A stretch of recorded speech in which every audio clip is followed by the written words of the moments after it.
12 वफात, ठीक है। इसलिए ताकि हमें यह अज़बर करा दिया जाए कि हुजूर मर गए। गम उसका होता जो मर जाए, हमारा नबी जिंदा है। जितने मानते वही बोले जिंदा है। हमारा नबी, हमारा नबी, हमारा नबी का जिंदा होते तो दिखते ना। तो मैंने दिखते हैं ना, तो कह रहा मैं तो 5 महीने से उनके रोजे पे ड्यूटी कर रहा हूं, मैंने आज तक नहीं देखे। मैंने कहा 40 काफिर खड़े थे हुजूर की चौखट पे हिजरत की रात, और सरकार उनके सामने से निकल के गए। जब 40 को दिखाई न दिए दरवाजे से गुजरते हुए, तो 4 को क्या नजर आया? काफिर देखा किसने? हम कैसे मान ले के जिंदा है? मैंने कहा तू नहीं मानेगा। हुजूर उन्हें दिखाई देते हैं जो अदब से जाया करते हैं, जो इश्क से जाया करते हैं। कहा कौन गया? कहा मेरा इमाम अहमद रजा गया है, बरेली का ताजदार मदीने गया है, और एक तमन्ना लेकर के गया था, सरकार बगैर देखे आप पे सलाम पड़ा है, पूरी जिंदगी बगैर देखे आपकी नाते पड़ी है।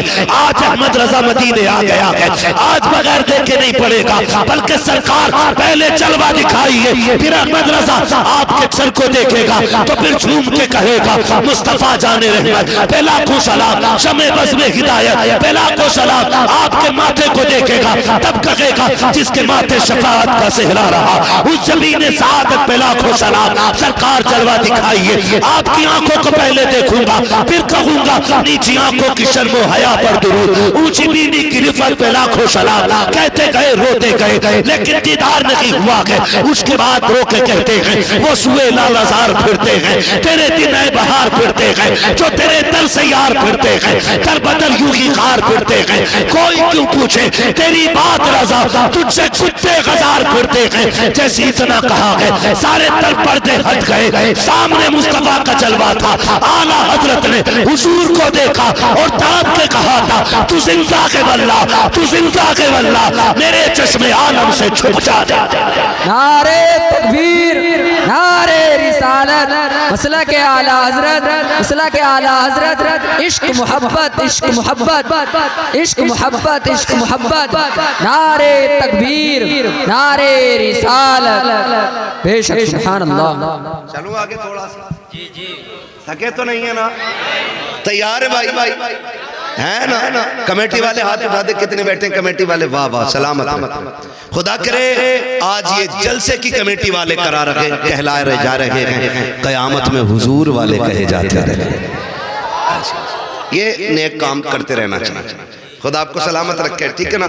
मैं क्या कह रहा था अभी आपसे, हुजूर उन्हें दिखाई देते हैं जो इश्क के साथ मदीने जाते हैं। यहाँ पे कुछ लोग हैं जो मदीने घूम आए हैं, कुछ लोग इस महफिल में है ना? हाँ, खुदा आपको सलामत रखे। मैं हाँ, ये मेरी तकरीर ही का हिस्सा जो मैंने सवाल किए है। जिन्होंने नहीं देखा अल्लाह उन्हें एक बार हुजूर का मदीना दिखाए,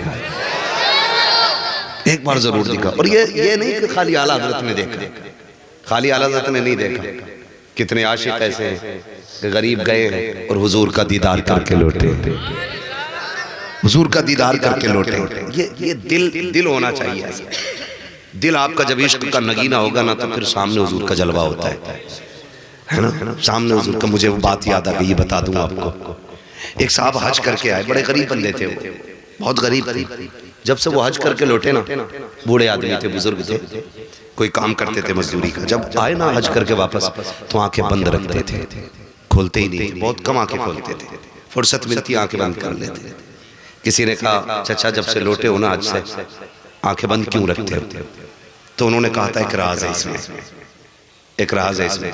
बेटे यहाँ जो कुर्सी ले लो, तुम तकरीर करो, हम सुनेंगे। आ जाओ। बस करें भाई, बस ठीक है।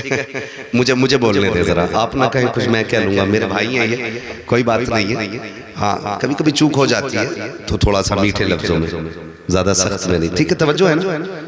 हाँ, मुझे पसीना आ रहा है, मैं इतनी मेहनत से बोल रहा हूँ, थोड़ा सा ख्याल करें इस पसीने का। खुदा आपको सलामत रखे। तो वो हज से लौटे ना, तो आंखें बंद ही रखते थे। उनसे पूछा चाचा आपकी आंखें बंद रहती हैं, कभी खोलते क्यों? बहुत कम खोलते हो। उन्होंने कहा इसमें राज है बेटे। कहा क्या राज है? कहा बड़े जमाने से तमन्ना थी हुजूर का मदीना देखूं, लेकिन मैं बड़ा गरीब था। एक जमाना लग गया तैयारी करते करते, एक जमाने तक पैसा इकट्ठा किया और आखिरी पड़ाव में जिंदगी के हुजूर के मदीने में हाजिरी हो गई। कहा जब मैं हुजूर के रोजे पे पहुंचा, मैं दीवाना था और बड़ी तड़प थी मेरे सीने में। कहा जब जालियां हुजूर के रोजे के सामने आई ना, तो कहने लगे बेटे मैं अपने आप को रोक ना सका, मैंने दौड़ के हुजूर की जालियां पकड़ी। कहा वहां पे मुतव्वा खड़ा था, उसने ना मुझे पकड़ा और कहा शिर्क, हाजी शिर्क। उसने शिर्क कह के ना मुझे छुटाने की कोशिश की, लेकिन मैं कैसे छोड़ देता यार, पूरी जिंदगी की तड़प मेरे सीने में थी। कहा उसने पूरी ताकत लगा दी, मैंने नहीं छोड़ा। वो इधर खींचता था, मैं हुजूर की जाली पकड़े हुए था। कहा उसने फिर जोर से लाठी मारी मेरे हाथ पे। कहा जैसी लाठी लगी बूढ़ा था, दर्द बहुत तेज उठा, बर्दाश्त न कर सका, बेहोश होके गिर गया। उसने कहा जब मैं बेहोश होके गिरा ना, तो इधर आंख लगी, उधर मैंने ख्वाब में हुजूर को देखना शुरू कर दिया था। जब लाठी लगी और मैं बेहोश होके गिरा ना, तो मैं क्या देखता हूं, हुजूर बैठे और मैं बैठा हूं। जिस हाथ में लाठी लगी है ना, हुजूर ने मेरा हाथ पकड़ रखा है और हाथ फेर के कह रहे दर्द हो रहा है, दर्द हो रहा है। मैंने कहा या रसूल अल्लाह, कितनी दुख उठा के यहां तक पहुंचा हूं, ये तो कुछ भी नहीं है। कहते हैं फिर हुजूर सीने से लगा के कहते हैं दुख न कर कर यार तक आने के लिए लाठियां खानी पड़ जाया करती है, महबूब तक आने के लिए तकलीफें उठानी पड़ जाती हैं। उसने कहा आज भी इसीलिए आंखें बंद करता हूं, काश फिर आंख बंद हो और फिर हुजूर ख्वाब में तशरीफ ले आया। तो ये ताल्लुकात दिल के होते हैं, दिल के होते हैं, जो हुजूर को जिंदा मानते हैं और ये अकीदा लेके जाते हैं, फिर हुजूर उन्हें ज़ियारत नसीब कराते हैं। हाँ, और बात की जाती बोले हुजूर को इल्म गैब नहीं, हुजूर को क्या पता है, हुजूर को क्या पता है। सारी बात छोड़ यार, हुजूर को तो उस शय का भी पता है जो उनके मदीने में है। ये बात भी लोग कहते हैं कि मदीने शरीफ की नियत से नहीं जाना चाहिए, हुजूर के रोजे की हाजिरी की नियत लेके जाना ये शिर्क है, ये वहां भी लोग कहते हैं। और मेरा इमाम कहता काबे का नाम तक न लिया, तैबा ही कहा। पूछा था हमसे जिसने कि नौजत किधर की है, हम तो अगर हज को भी जा रहे हैं तो मदीने ही बता रहे हैं, क्योंकि उसके तो फैल हज भी खुदा ने करा दिया है। असले मुराद हाजिरी उस पाक दर की है। तो हुजूर को हर उस शय की खबर है, हर शय की खबर है, क्योंकि हुजूर के मदीने से आज भी आवाज आती है खंजर चले किसी पे तड़पते हैं हम अमीर, सारे जहां का दर्द हमारे जिगर में है, सारे जहां का दर्द हमारे जिगर में है। खेत में बैठे हुजूर जानते हैं, मैं नहीं जानता आपके बाप का नाम क्या, इन बच्चों के बाप का नाम क्या, ये किस खानदान से ताल्लुक रखते हैं, लेकिन अल्लाह की इज्जत की कसम हुजूर हर शख्स का नाम जानते हैं। हर जमीन पे हुजूर का मिलाद मनाया जाता है। 1 साल तक अल्लाह उस जमीन पे अपने करम की बारिशें फरमाता है। और आगे लिखते हैं, कहते हैं कि और 1 साल तक अल्लाह उस जमीन से मुसीबतों को दूर फरमा दिया करता है। ये आला हज़रत नहीं कह रहे, ये मुहद्दिस देल भी कह रहे हैं, जिनको वहाबी भी मुहद्दिस मानते हैं। ठीक है ना जी, इतनी बात समझ में आ गई समझ में। और एक बात बता दूं आपको, एक बात बता दूं, दुनिया का कोई कोना ऐसा नहीं जहां मेरे नबी की विलादत का जश्न न मनाया जा रहा है। पूरी दुनिया का कोई कोना ऐसा नहीं, कोई मुल्क ऐसा नहीं जहां हुजूर की आमद पे घर न सजते हो। आला हज़रत को कुछ मुल्क वाले जानते हैं, हर मुल्क में आला हज़रत को नहीं जाना जाता, लेकिन जहां आला हज़रत को नहीं जाना जाता वहां भी मिलाद मनाया जाता है। उनसे पूछो आप मिलाद कैसे मनाते हो, तो वो कहते हैं ये मिलाद आज का तरीका नहीं है, हमने अपने बाप से सीखा है, उन्होंने अपने बाप से सीखा है, उन्होंने अपने बाप से सीखा है, उन्होंने अपने बाप से सीखा है। यहाँ तक बताया गया कि ये जो मिलाद मनाया जा रहा है ये आला हज़रत के दौर से नहीं बल्कि मदीने वाले मोहम्मद के दौर से मनाया जा रहा है। सुभान अल्लाह। ये बहुत पहले से मिलाद मनाया जा रहा है, तो मुबारकबाद पेश करता हूं, आपने हुजूर का मिलाद सजाया। और एक मोटी सी बात, एक बात बताओ, एक बात बताओ, हुजूर किसके? बोले हुजूर किसके? हमारे हैं ना। तो उनकी बात करने के लिए हमें दलील ढूंढनी पड़ेगी, कोई एविडेंस, कोई सबूत, कोई प्रूफ कि भाई उनकी बात करनी है, किस किताब में लिखा है। मुझे एक बात बताओ, हमारे खानदान में चौथी या पांचवी पीढ़ी में ऊपर कोई जमींदार पैदा हुआ होता है, या कोई राजा हुआ होता है, या कोई उनमें वली होता है, या कोई बड़ा काबिल बंदा होता है, तो हम अपनी नस्लों को किससे सुनाते? अबे सुन, हमारे तीसरे नंबर के जो बाप थे ना, अल्लाह ने उन्हें बड़ा इल्म दिया। बताते हैं कि नहीं बताते? उन्हें बताने के लिए कोई हवाले की जरूरत होती है, कोई कहता कि किस किताब में लिखा है। एक बात बताओ, जब हुजूर हमारे हैं तो उनकी बात करने के लिए अलग से दलील की जरूरत क्या है? उसके लिए भी कोई दलील की जरूरत है? हुजूर हमारे हैं तो अब हम उनकी बात सिर्फ जलसे में ही नहीं, सिर्फ महफिल में नहीं, हम तो तन्हाई में भी नबी नबी करेंगे, हम तो बिस्तर पे भी नबी नबी करेंगे, हम तो खेतों में नबी नबी करेंगे, हम मजदूरी करने जाएंगे तब भी नबी नबी करेंगे, हम किसानी करेंगे तब भी नबी नबी करेंगे, और डंके की चोट पे कहेंगे कि नात खानी मौत भी हमसे छुड़ा सकती नहीं, कब्र में भी मुस्तफा के गीत गाते जाए। हाँ जी, अल्लाह सलामत रखे। तो ये नबी का जिक्र है, हुजूर का मिलाद है। खुदा करे हर साल और धूमधाम से मनाया जाए, मनाएंगे इंशाअल्लाह। और ये फिक्र मत करना कि भीड़ नहीं आई, हुजूर की बारगाह में भीड़ नहीं, दिल देखे जाते हैं, दिल देखे जाते हैं। आपको क्या लगता है हाजिरी खाली मेंबर वाले लोगों की लगेगी हुजूर की बारगाह में? नहीं, हुजूर की बारगाह में इस बच्चे की भी हाजिरी लग गई है, इन छोटे छोटे बच्चों की भी हाजिरी हुजूर की बारगाह में लग गई है। हुजूर से फरिश्ते कहते होंगे, या रसूल अल्लाह, देखे ना छोटे छोटे बच्चे भी महफिल में आपको याद कर रहे हैं। हाँ, तो हुजूर को खबर जाती है। हुजूर को मेरे नबी ने फरमाया, साहब फरमाया, जो दिल से दुरूद पढ़ता है मैं अपने कानों से सुनता हूँ, और जो बेदिली से पढ़ता है उसका दुरूद फरिश्ते लेके आते हैं।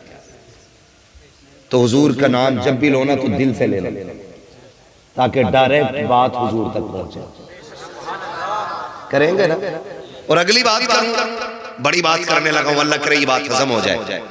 मिलाद, झंडे, एक बात और कही जाती है, ओ भाई इतने झंडे लगा रहे हो, उनकी क्या जरूरत है? इसकी जगह गरीबों में दुपट्टे बांट दो। इन झंडों की क्या जरूरत, 4 दिन बाद उड़ जाएंगे। मुझे एक बात बताओ, झंडे, अगर मैं झंडे पे बात करूं तो इलेक्शन आ रहा है, बड़ी बड़ी कमजोरी से बोल रहे हो। हाँ, तो मैं जो बोलूं जवाब भी दो, सुनने का मतलब ये है। इलेक्शन आ रहा है कि नहीं? है ना? बड़ा वाला इलेक्शन होता है, तो आपने देखा होगा साइकिल का झंडा लगा होता है किसी के दरवाजे पे, कौन सी पार्टी का माना जाता है वो? है ना? और हाथी का झंडा लगा होता है तो मायावती का, और अगर पंजे का ऐसे झंडा होता है तो कांग्रेस का, है ना? समझ रहे हैं ना इतनी बात? और अगर फूल का झंडा लगा होता है तो बीजेपी का ना। क्या मतलब? झंडे से पता लगा लेते हैं कि ये कौन सी पार्टी का बंदा है। साइकिल का लगाया तो समाजवादी के कहलाए, हाथी का लगाया तो मायावती के कहलाए, पंजे का लगाया तो कांग्रेस के कहलाए, फूल का लगाया तो बीजेपी वाले कहलाए। ईद मिलादुन नबी के झंडे लगाया करो, मोहम्मद वाले कहलाया करो। है कि नहीं भाई? है, ईद मिलादुन नबी का झंडा लगाओ तो हुजूर वाले कहे जाओ। तो फिर इस झंडे पे झगड़ा करते, नहीं नहीं नहीं, इसकी जगह दुपट्टे बांट देते। मैंने कहा हम बरेली वाले लोग हैं, तुझसे किसने कह दिया हम बेटियों के दुपट्टे उतार के झंडे बनाते हैं, या जो झंडे लगाते हैं उनकी बेटियों पे दुपट्टे नहीं होते हैं? हम बरेलवी लोग हैं, हम आला हजरत वाले लोग हैं। जा गरीब बेटियों के नाम लिख के लेके आ, खुदा की कसम खा के कहते हैं जब 12वीं का चांद निकलेगा हम गरीबों में दुपट्टे भी बांटेंगे, झंडे भी लगाएंगे, और ये कहेंगे खुदा की कसम ये झंडा भी मदीने वाले के सदके में है, और बेटियों का दुपट्टा भी मदीने वाले के सदके में। नारे रिसालत, नारे रिसालत, मसला के आला हजरत हजरत अल्लामा मुफ्ती हम्माद रज़ा साहिब किबला, नारे तकबीर। यार जब हर पार्टी का एक झंडा हो सकता है तो मेरे हुजूर का झंडा नहीं होगा? होना चाहिए कि नहीं? क्यों नहीं होना चाहिए भाई? बिला वजह में शोर, झंडा नहीं लगाओ, झंडा हम लगाएंगे, हम झंडा लगाएंगे। और ये बिदअत नहीं है, ये शिरक नहीं है, ये जिब्रील अमीन की सुन्नत है। जिब्रील अमीन की सुन्नत है। और याद रखिएगा, जो हुजूर की विलादत का जश्न मनाता है ना, जो उनकी विलादत का जश्न मनाता है, हुजूर उस पे खास तवज्जो फरमाया करते हैं। हुजूर उस पे खास तवज्जो फरमाते हैं। बेटा पैदा हो ना किसी घर में, बेटा मुखिया पूरे मोहल्ले को लड्डू बांट रहा है, कुछ भी नहीं है, मोबाइल बेच दिया चच्चा ने, लड्डू बांटो भतीजा आया है। अगर बेटों की हम खुशी मना सकते हैं तो मदीने वाले मुस्तफ़ा की खुशी क्यों नहीं मना सकते हैं? यही तो मसला है। फिर कहते नहीं नहीं नहीं, इस दिन तो इंतकाल हुआ था हुजूर का, 12 वफात। ये जो जुमले बोले जाते हैं ना, ये वहाबियों के दिया हुआ जुमला है। 12 वफात, वफात मींस मौत। वो ये अजबर कराना चाहते हैं कि 12 तारीख को हुजूर का विसाल हुआ है। मैंने कहा चलो मान लिया कि 12 तारीख को हुजूर का विसाल हुआ, मान लिया, लेकिन मिलाद हम फिर भी मनाएंगे। कहता क्यों? उस दिन तो गम का दिन है, सहाबा रो रो के निडाल थे। मैंने कहा मेरे हुजूर फरमाते हयाती खैरुल लकुम व ममाती खैरुल लकुम, मेरा आना भी तुम्हारे लिए बेहतर, मेरा जाना भी तुम्हारे लिए बेहतर है। हाय हाय हाय हाय, कितनी अच्छी आपने दाद दी है। कसम से कह रहा हूं, हमारी थकन मुर्गे मुसल्लम और बकरों शकरों से नहीं उतरती, हमारी थकन तो आप लोगों की सुभान अल्लाह से उतर जाया करती है ना। हाँ, अल्लाह आपको सलामत रखे। इतना अच्छा सुन रहे, ऐसा लग रहा है जैसे महफिल शुरू हो रही है ना। पीछे वाले लोग भी दिल से सुन रहे है ना। सच्चा बोलो सुभान अल्लाह। बुढ़ापा उम्र से नहीं आता, जज्बात से आता है। कई बार 70 साल में भी बंदा जवान रहता है, वो कभी 22 में बूढ़ा हो जाता है। इसलिए जज्बात जवान रहने चाहिए। मैं क्या बात आपसे कह रहा था, भूल गए आप लोग? नहीं ना, मैंने क्या कहा था? हाँ, सलामत रहे देखो, ये 12 वफात कहलवाया जाता हमसे। लोग कर्म पाते हैं जो इस महफिल में छोटे होके बैठे हैं। ये सामने बच्चे बैठे हैं,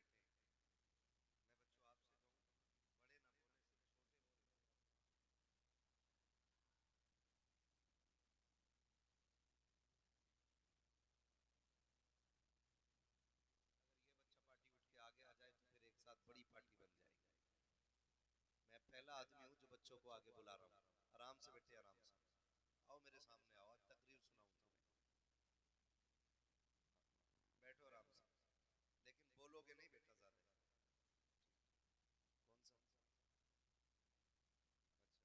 अच्छा, बहुत आराम से माशाल्लाह। थोड़ा पीछे होकर बैठ जाओ बेटे, शर्ट वाले, है ना। महफिल बन गई, ठीक है। अब सिर्फ बच्चे बोले जरा सुभान अल्लाह।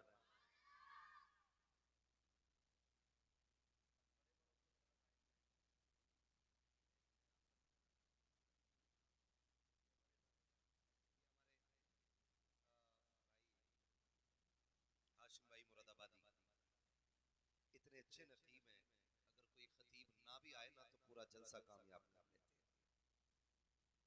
बड़ी मेहनत से और बड़े खुलूस से अपनी ड्यूटी निभाते हैं। वरना लोग महफिल का मूड देख के ना यूं ही निकल जाते हैं। मजमा अच्छा होगा तो खड़े होकर पढ़ेंगे, खड़े होकर बोलेंगे। मजमा कमजोर होगा तो ला भाई माइक दे दो, ऐसे कलू आ रहे हैं नात गाने के लिए, अधूरे आ रहे हैं, ऐसे चल जाता है। बड़ी मेहनत करते हैं, अल्लाह इनको खूब खूब तरक्की अता फरमाए।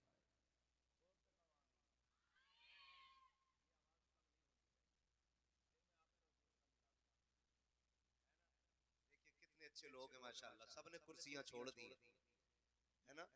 अभी सैयद साहब क़िबला सैयद नईमुद्दीन साहब इतनी खूबसूरत नात पढ़ रहे थे कि अगर वक्त होता ना और मुझे भी कल कहीं नहीं जाना होता तो फिर 1 घंटा नात ही सुनते आपसे। बहुत खूबसूरत नात पढ़ते हैं और बड़े अदब और बड़ी तहजीब के दायरे में पढ़ते हैं। ना नाचना ना कूदना, इस खूबसूरती से नात पढ़ते हैं, कैसे लोगों को सुनो नात यहाँ पढ़ते हुए तो दिल खुद ब खुद हुजूर के मदीने चला जाया करता है। क्या बात है, लग रहा है जैसे महफिल शुरू हो रही है। हाँ, क्या नाम है?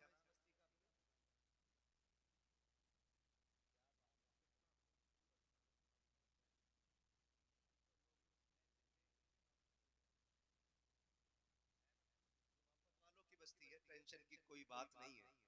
इंशाल्लाह महफिल इतनी अच्छी हो जाएगी कि लोग सोचेंगे हम गए क्यों नहीं थे जलसे में, है ना? हाँ, कमेटी वाले हैं यहाँ पे? हैं कमेटी वाले? नहीं, वो सीढ़ी पे बैठने तो भाई उनका काम ठीक है, वो डंडा लेकर डंडे वाला आदमी नीचे ही बैठे हुआ अच्छा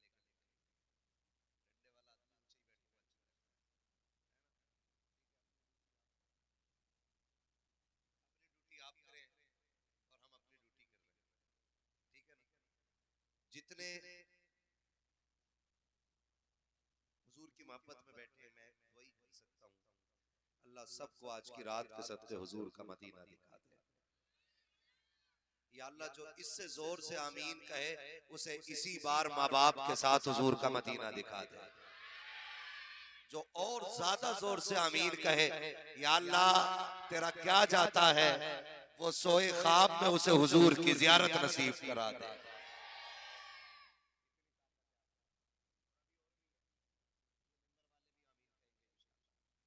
किसी का कोई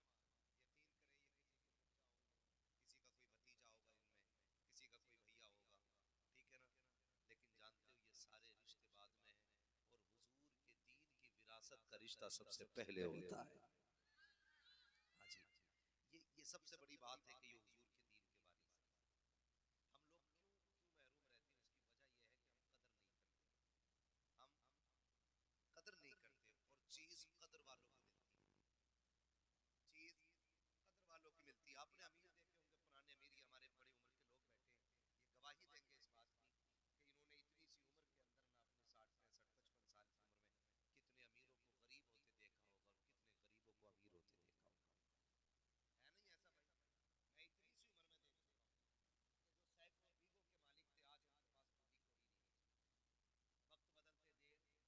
बदलते देर चीज उनको मिलती है जो कदर वाले होते हैं। हाँ?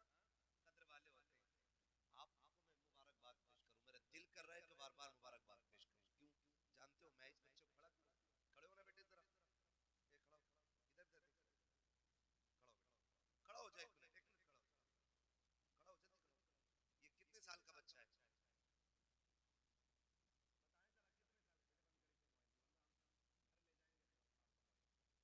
क्या साल का होगा? 5 साल का। टाइम कितना हो रहा है? फोन बज गया है, नींद नहीं आ रही? अब मैं आपसे पूछूं, इतने छोटे बच्चे को बिस्तर पे बैठ लेट करके अब तक सो जाना चाहिए, लेकिन ये नहीं सोया है, ये खेत में जमीन पे गीली जमीन पे बैठा है। हाशिम भाई, कोई तो रिश्ता होगा ना जो इस बचपन में भी बिस्तर से उठा के जंगल में ले आया है। कोई तो चाहत होगी बेशक बेशक, जिसने माँ के आंचल से उठा के इस जंगल में बैठा दिया है ला करके। तो खुदा की कसम सबको कहना पड़ेगा, ये बच्चे भी अगर बैठे ना तो इस उम्मीद पे बैठे हैं, सुना के आप हर आशिक के घर तशरीफ लाते हैं। वाह वाह क्या बात है, वाह जिंदाबाद जिंदाबाद जी, वाह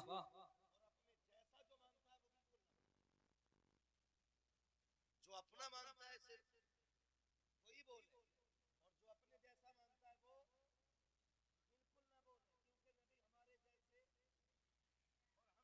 जैसे और हम नबी के जैसे। अब जब जिब्रील नबी के बराबर नहीं हो सकता तो उम्मती नबी के बराबर कैसे हो सकता है? तो इस बच्चे की भी उम्मीद यही है, सुना है आप हर आशिक के घर तशरीफ लाते हैं, मेरे घर में भी हो जाए चरागा चरागा। लग रहा है जवान नाते सुनते हुजूर हैं, जब कहीं चच्चा लोग बैठे होते हैं ना, कहते जवान बहुत बिगड़ गया, मौलाना उसका तकरीर नहीं कर रहा, वो जवान बहुत बिगड़ गया। मैं कह रहा हूँ जवान ज्यादा है ना तो फिर कहना पड़ेगा जवान हुजूर से दूर नहीं हो रहा है, जवान हुजूर के करीब होता चला जा रहा है। जवान हुजूर के करीब होते चले जा रहे हैं और यही वजह है, यही वजह है एक कोने में जमीन के एक हिस्से पे आई लव मोहम्मद कहने पे पाबंदी लगी। पूरे हिंदुस्तान नहीं दुनिया का एक एक नौजवान आई लव मोहम्मद कह रहा है। आपको कोई लकवा मार गया जो नहीं बोले? चले जाए इसलिए कि मुझे आगे वो चाहिए जो बोलना जानते हैं। और आप बताओ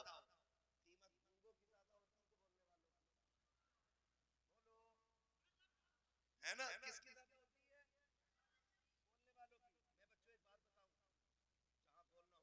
आपको सबक पढ़ा रहा हूं, याद रखिएगा। बोलने की जगह चुप रहना आदमी को जलील कर देता है, और चुप रहने की जगह बोलना भी आदमी को जलील कर देता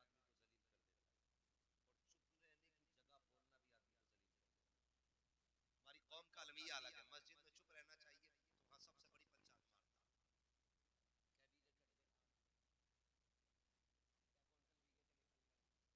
भैया पूरा का खेत ही कटवा दिया था जल से, पता नहीं किसका खेत है, है ना?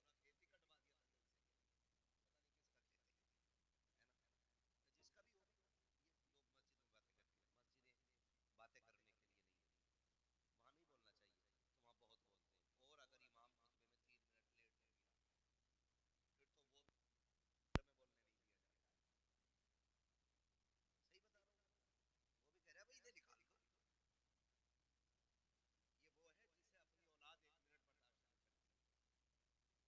ये वो है जिसे अपनी औलाद 1 मिनट बर्दाश्त नहीं कर सकती, वो मस्जिद में जाके काबिलियत दिखाता है मशवरे के तौर पे, क्या मेरे बाप का जाएगा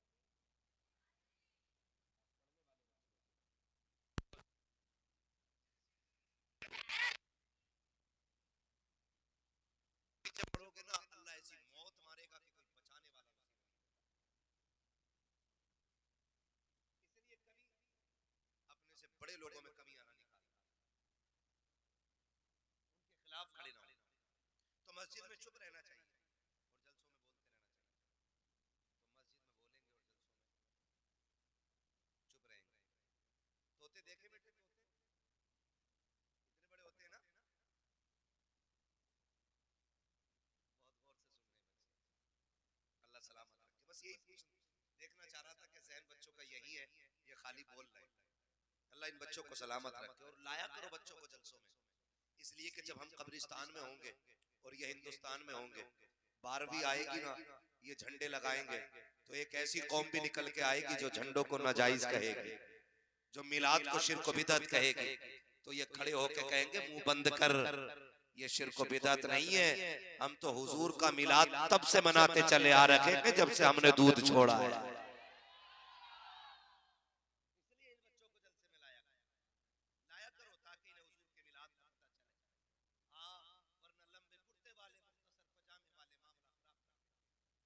मैंने गाली नहीं दी, हकीकत बोल रहा हूँ। मुख्तसर पजामा बोला है, नेकर ही नहीं, मुख्तसर नहीं छोटा, है ना? तो ऐसे लोग भी आएंगे जो दिक्कत पैदा करेंगे। इन बच्चों को लेके आओ ताकि इन्हें पता चले कि हम हुजूर के हैं और हुजूर हमारे हैं। मैं इन बच्चों के माँ बाप को दुआ दे के कहता हूँ, अल्लाह इन बच्चों के माँ बाप को जन्नती बना दे, क्योंकि ऐसे बच्चों को परवरिश दे रहे हैं कि जो बच्चे हुजूर के लिए अपना वक्त और अपना आराम कुर्बान कर रहे हैं, है ना? वरना लोग इश्क करने के लिए एक उम्र होती है, है ना भाई? इश्क करने की एक उम्र होती है। लोग आशिक तब बनते जब अकल आती है, लोग दीवाने तब बनते जब अकल आती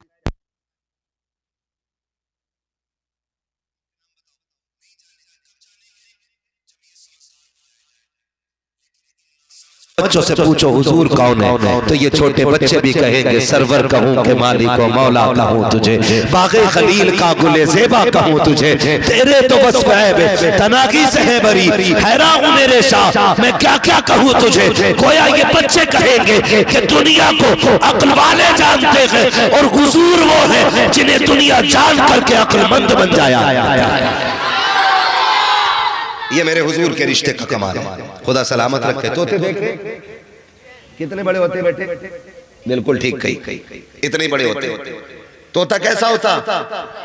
चोंच लाल। बाजार में जाना, दो तरह के तोते होंगे। एक तोता आप पूछोगे कितने का, तो वो कहेगा 150 रुपए का। और सेम वैसे ही दूसरा तोता पिंजरे में होगा, उससे पूछना ये कितने का, तो वो कहेगा 5000 का।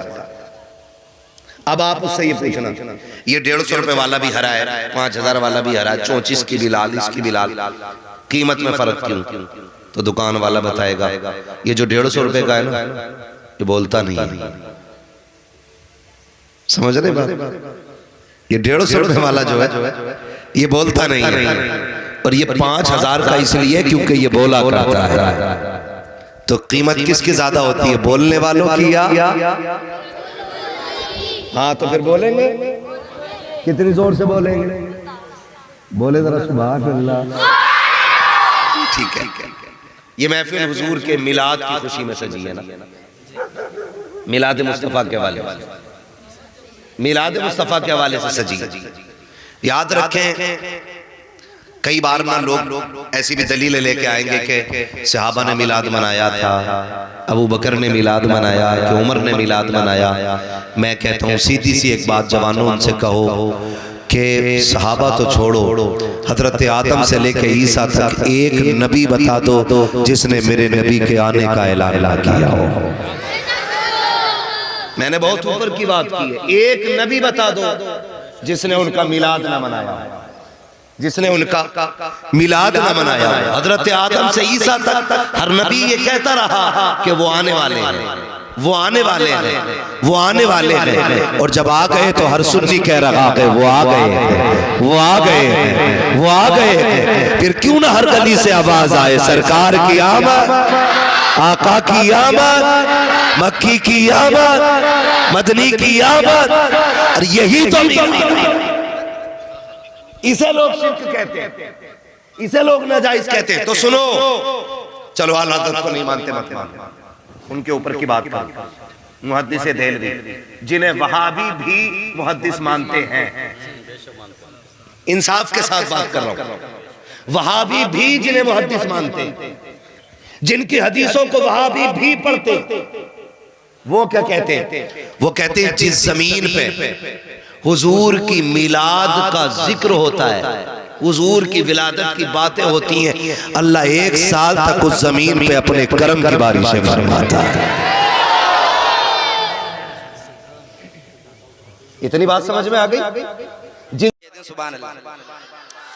मेरे सरकार जब बुलाएंगे, मेरे सरकार जब बुलाएंगे, और जब भी जलसा सजाएंगे हम तुम्हें जरूर बुलाएंगे।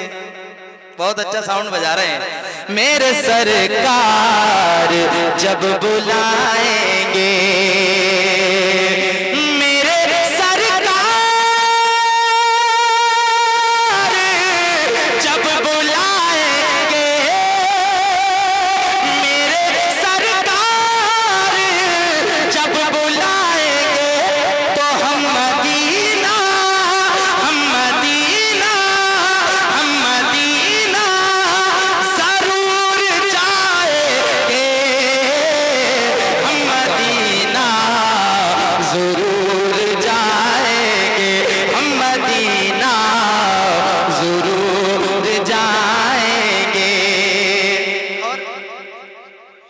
शेर यहां से मुलाहिजा कर लें, मोहब्बत से बोल दें सुभान अल्लाह। जो भी दुश्मन है आला हजरत के, जो भी दुश्मन है आला हजरत के, जो भी दुश्मन है आला हजरत के, उनसे हरगिज़, उनसे हरगिज़ न दिल लगाएंगे, उनसे हरगिज़ न दिल लगाएंगे। हम मदीना जरूर जाएंगे, हम मदीना जरूर जाएंगे। ये शेर आखिरी पढ़ रहा हूं, मुलाहिजा करें जरा, कहते हैं सुभान अल्लाह, पीछे वाले भी कहते हैं सुभान अल्लाह। फख्र अज़हर, फख्र अज़हर तो फख्र अज़हर है,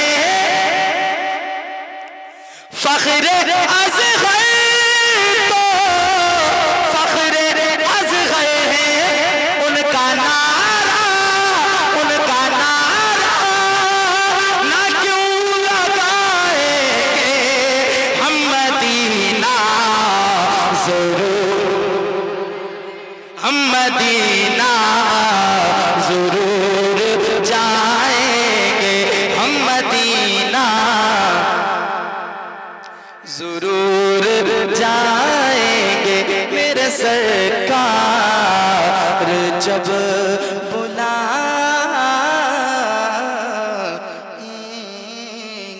अस्सलाम वालेकुम।